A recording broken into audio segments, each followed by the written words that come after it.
Hi guys, Dr. Burns here. We are going to skip over to chapter 4 and actually start with section 4.2, where we are looking at techniques for solving second order differential equations. We're going to start with linear equations that happen to be second order, specifically ones that are called homogeneous equations. So I'm going to start with sort of a little example here, and I want you to think about an equation in this format. So we've got ay double prime plus by prime plus cy equals 0. And I want you to suppose that you know y equals e to the rt for some constant r is a solution. You don't need to worry about where I'm getting this from, just take my word for it for right now. But with that information, I want you to substitute that solution into the differential equation. So if y equals e to the rt, that means that y prime, take the derivative of this using a chain rule. Remember, r is a constant, so that would be the derivative of the outer evaluated at the inner times the derivative of the inner, which would just be r.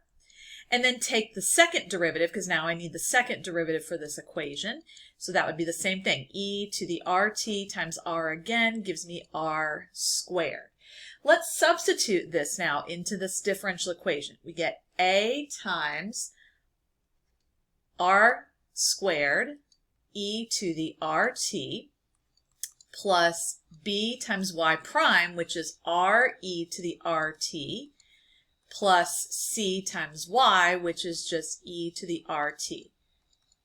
And notice that all of these terms have e to the rt in common, so I'm going to factor that out, e to the rt, and that leaves me with ar squared plus br plus c. And that would be what's called the characteristic equation. Our book calls it the auxiliary equation. I think when I learned it back in college, my professor called it characteristic equation. So I use those terms interchangeably. But that's going to be a very, very important little equation that we're going to use to work with these homogeneous differential equations. And I don't want you to worry at this point too much about what we mean by homogeneous. The main thing to remember here is this is the equation we're going to start with, this auxiliary equation, when we have a second order differential equation that's equal to 0. That's really the primary thing to keep in mind right now. So how does this auxiliary equation help us? Well, notice it's a quadratic equation, and that's really the important thing. So anytime you solve a quadratic equation, how many solutions should you get? 2 solutions, right? So let's talk about the different cases. And in this section, I'm just going to focus on real solutions for that differential equation. We'll talk about what to do when we get imaginary solutions in the next section. But let's talk about the 2 cases we could have for real solutions.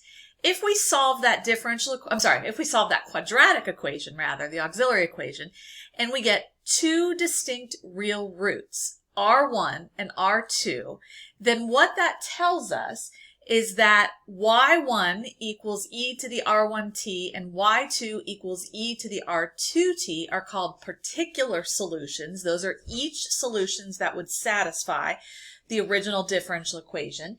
We can put those together using a principle called superposition, which we'll talk about later in the chapter, but that'll give us our general solution. So our general solution would look like this. Y of t equals c1, so that's our constant, c1 e to the r1t plus c2 e to the r2t, and that would be our general solution in the case where we have 2 distinct real roots for our characteristic equation.